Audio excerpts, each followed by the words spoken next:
Assalamualaikum dan salam sejahtera. Apa khabar kawan-kawan?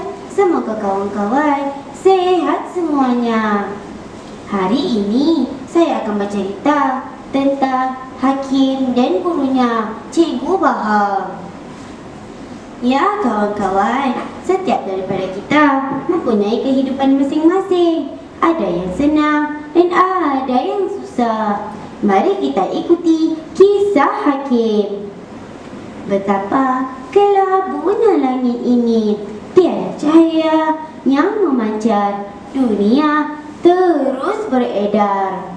Pak Salim, Bapa Hakim semakin uzur. Pak Salim diserang angin ahmar yang kronik. Dia lumpuh sebelah kaki.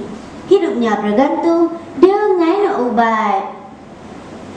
Apa daya Hakim? Mahu berhenti sekolah dan mencari kerja dilarang ibunya.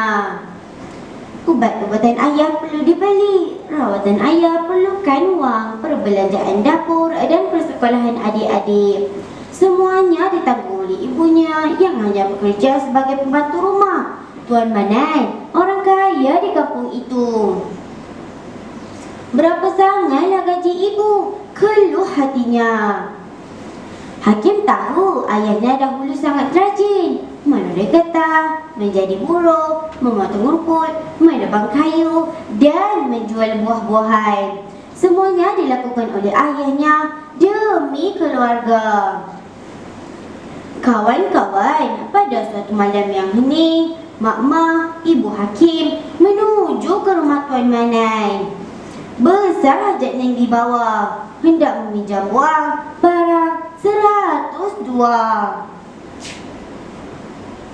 Tatkala salam diberi, pintu rumah dibuka. Isteri Tuan Manai membuka pagar. Hakim dan ibunya dibelawan naik. Tuan Manai tiada di rumah. Mak Mah menyampaikan hajatnya. Namun kekecewaan yang ditemui setakat 5-6 ringgit saja yang diberi oleh isteri orang kaya itu. Sudahlah begitu, mereka diperli kerana tiada wang simpanan. Ya, pagi itu seperti tidak bersemangat. Hakim melangkah ke sekolah. Di kotak fikirannya hanya memikirkan ayahnya. Langkahnya diatur lambat. Sudah seminggu dia tidak hadir ke sekolah. Pastinya nanti dia akan dipanggil oleh guru kelasnya. Tepat jagaan Hakim, sejurus ucap pulang berbunyi. Cikgu Bahar, guru kelasnya, memanggilnya ke bilik guru. Soalan demi soalan yang dilontar. Akhirnya Hakim terpaksa menceritakan masalah yang dialaminya. Cikgu Bahar mendengar dengan penuh simpati. Ya kawan-kawan, tengah hari itu Hakim pulang bersama Cikgu Bahar. Tersentuh hati Cikgu Bahar tatkala tiba di halaman rumah Hakim. Rumah kecil berdinding kayu yang telah usang, beratap zinc yang berkarat dan berlubang sudah cukup menjelaskan kemiskinan yang ditanggung Hakim. Cikgu Bahar melangkah naik. Sekali lagi tersentuh hati Cikgu Bahar melihat Pak Salim terlantar sakit. Lebih menjadikan sebelah kaki Pak Salim lumpuh. Kasihan Hakim dan adik-adik, hidup serba kekurangan. Seketika berbuat, Cikgu Bahar menyatakan hasratnya untuk membantu persekolahan Hakim. Tiada apa yang mampu dikatakan oleh Pak Salim dan Mak Mah. Hanya segunung ucapan terima kasih buat Cikgu Bahar. Beberapa hari berlalu, Hakim ke sekolah seperti biasa.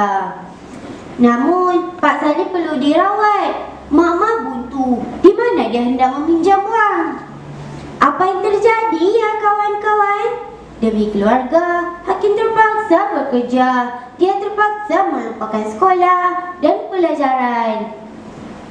Dengan upah RM10 sehari, Hakim menolong Manija berniaga di pasar. 2 minggu berlalu, Hakim masih menolong Manija berniaga di pasar. Hakim pandai melayan pelanggan, jujur serta amanah.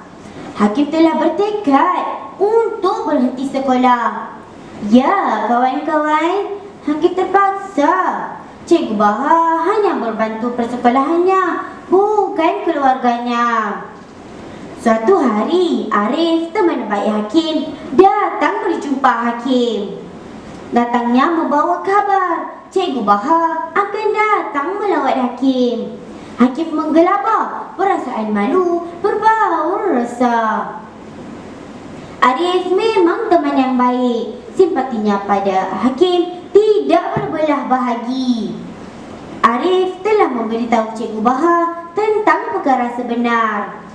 Tatkala melihat keadaan ayah Hakim yang semakin tenat, hati Arif bertambah sayu. Dia yakin bahawa tindakannya memberitahu Cikgu Bahar tentang perkara sebenar adalah langkah yang terbaik. Ya, kawan-kawan, keasyikan mereka berbual dikejutkan dengan bunyian kereta. Tentunya Cikgu Bahar sudah sampai. Cikgu Bahar mengatur langkah naik ke rumah. Bicara pun dimulakan. Cikgu Bahar berterus terang beliau akan menanggung kos rawatan Pak Salim.